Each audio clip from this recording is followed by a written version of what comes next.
Identity impersonation is the act of posing as another person before third parties in order to carry out attacks and violate the right to one's own image.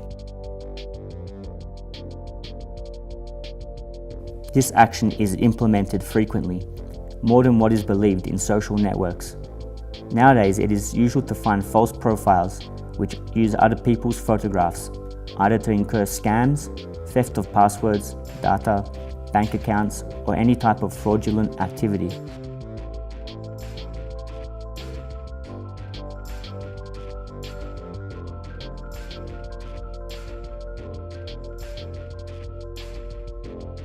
Likewise, another use of identity theft may refer to child pornography, harassment, and activities such as insults to third parties.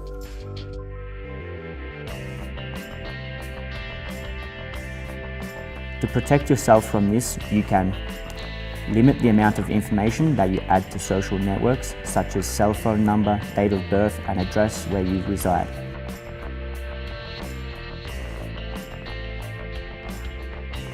Do not share passwords or access data with other people.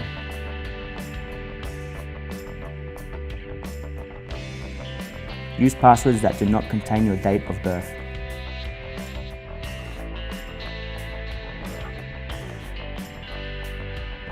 As a step to follow to solve this if it has already happened,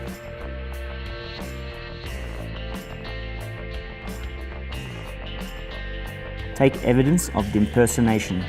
Take screenshots, save text messages, and notify your contacts that they have created a fake profile.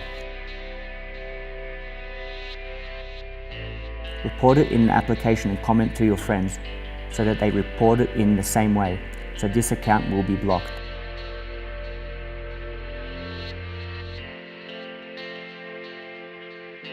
Look for the police department that deals with this issue and denounce. This way it will prevent criminals from continuing to use your data.